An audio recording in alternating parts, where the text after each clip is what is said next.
दोस्तों आज हम बेस्ट म्यूचुअल फंड देखेंगे फॉर लमसम इन्वेस्टमेंट इन 2025। स्वागत है दोस्तों आपका हमारे यूट्यूब चैनल निवेश ज्ञान में। लमसम इन्वेस्टमेंट मीन्स अगर आप एक मुश्त पैसा जमा करके किसी म्यूचुअल फंड के अंदर छोड़ना चाहते हैं अपने किसी फाइनेंशियल गोल को अचीव करने के लिए, तो उसको लमसम इन्वेस्टमेंट कहा जाता है। ये लमसम इन्वेस्टमेंट आप मिनिमम 5000 और मैक्सिमम जितना आपका बजट हो उतना आप कर सकते हैं। अब दोस्तों एक इम्पोर्टेंट पॉइंट निकल कर आता है कि क्या लमसम इन्वेस्टमेंट सभी एज ग्रुप के लोगों के लिए सेम म्यूचुअल फंड हो सकता है? तो जवाब है नहीं। इसमें आपको खुद ये डिसाइड करना पड़ेगा अपनी एज के अकॉर्डिंग कि आपको किस म्यूचुअल फंड के अंदर लमसम इन्वेस्टमेंट करना चाहिए। फॉर एग्जाम्पल, अगर कोई 50 के आसपास का व्यक्ति है, यानी किसी की एज 50 ईयर्स के आसपास है, तो उस व्यक्ति को लो रिस्क वाले म्यूचुअल फंड को सेलेक्ट करना चाहिए। वहीं अगर किसी की एज 40 के आसपास है तो उस व्यक्ति को मीडियम रिस्क वाले म्यूचुअल फंड को सेलेक्ट करना चाहिए। और अगर किसी की एज 30 ईयर्स के आसपास है देन उसको मीडियम टू हाई रिस्क वाले म्यूचुअल फंड को सेलेक्ट करना चाहिए। और अगर किसी की एज 25 या उससे कम है तो वो हाई या वेरी हाई रिस्क वाले म्यूचुअल फंड को सेलेक्ट कर सकते हैं। ये इसलिए ज़रूरी है क्योंकि जो 20 या 25 ईयर्स का कोई स्टूडेंट है या कोई लड़का है तो उसके पास में रिस्क लेने की कैपेसिटी ज़्यादा है उस व्यक्ति के कंपैरिजन में जिसकी एज 50 या उससे ज़्यादा है। अब जिस म्यूचुअल फंड के अंदर जितना रिस्क ज़्यादा होगा उसके अंदर रिटर्न देने की कैपेसिटी भी ज़्यादा होती है। तो वेरी हाई रिस्क की कैटेगरी में जो म्यूचुअल फंड आता है वो है SBI का स्मॉल कैप म्यूचुअल फंड। ये फंड जब से शुरू हुआ है तब से लेकर आज तक इसने 26% के रिटर्न्स दिए हैं। पिछले 5 साल में इसने 29.78% के रिटर्न्स दिए हैं। पिछले 3 साल में इसने 21% के रिटर्न्स प्रोवाइड कराए हैं। पिछले 1 साल में इसने 31% के रिटर्न्स प्रोवाइड कराए हैं। अब ओवरऑल जो इस फंड के रिटर्न है वो 26.28% के हैं।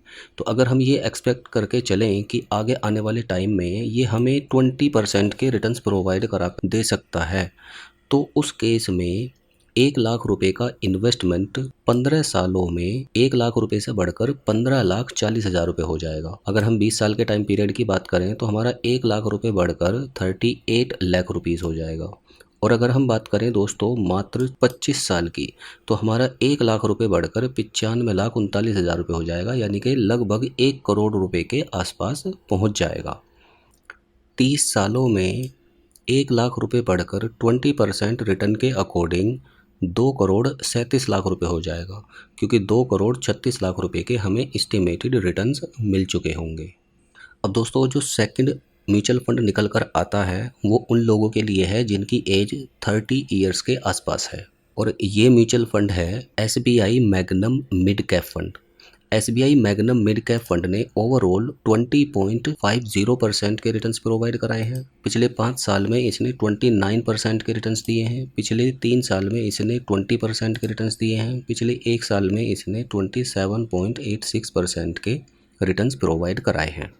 तो इसके भी जो ओवरऑल रिटर्न्स हैं वो 20% हैं। तो अगर हम ये मानकर चलें कि ये म्यूचुअल फंड हमें 18% के रिटर्न्स प्रोवाइड करा सकता है आगे आने वाले टाइम में, तो हमारा 30 साल में 1,00,000 रुपये बढ़कर 1,43,00,000 रुपये हो जाएगा।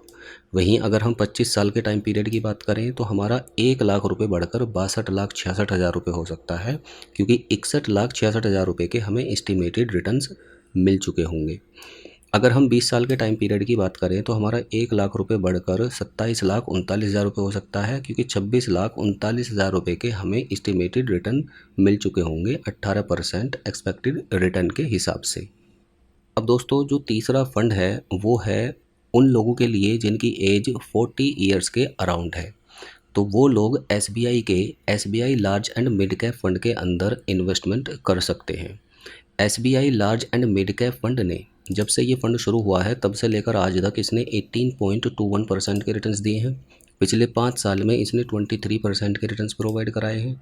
पिछले 3 साल में इसने 19% के रिटर्न्स दिए हैं। पिछले 1 साल में इसने 28% के रिटर्न्स प्रोवाइड कराए हैं। अब इस फंड के जो रिटर्न्स हैं वो 18.21% के हैं ओवरऑल रिटर्न। तो अगर हम ये मानकर चलें कि ये हमें आगे आने वाले टाइम में 16% के रिटर्न्स भी प्रोवाइड करा कर दे देता है, तो 5 साल में हमारा 1 लाख रुपए बढ़कर 2,10,000 रुपये हो जाएगा। वहीं 10 साल के टाइम पीरियड में हमारा 1 लाख रुपए बढ़कर 4,41,000 रुपये हो सकता है। और वहीं हमारा 15 साल में 1 लाख रुपए बढ़कर 9,26,000 रुपये हो जाएगा 16% रिटर्न के अकॉर्डिंग।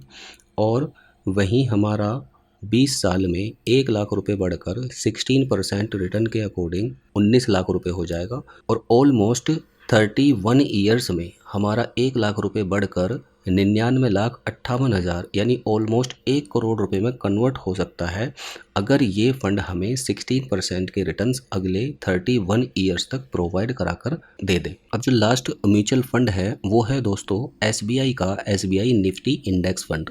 ये उन लोगों के लिए है जिनकी एज अराउंड 50 ईयर्स के आसपास है। तो ओवरऑल इस फंड के जो रिटर्न्स हैं वो 13.20% के हैं। पिछले 5 साल में इसने 16.29% के रिटर्न्स दिए हैं। पिछले 3 साल में इसने 12.94% के रिटर्न्स दिए हैं। पिछले 1 साल में इसने 18.49% के रिटर्न्स प्रोवाइड कराए हैं।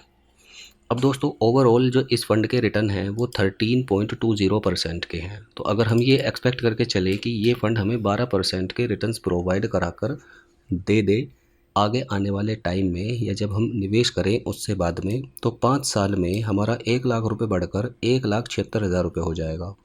वहीं अगर हम बात करें 10 साल के टाइम पीरियड की, तो हमारा 1 लाख रुपए बढ़कर 3,10,000 रुपये हो जाएगा। और वहीं अगर हम बात करें 20 साल के टाइम पीरियड की, तो 1 लाख रुपये हमारा बढ़कर 9,64,000 रुपये हो जाएगा।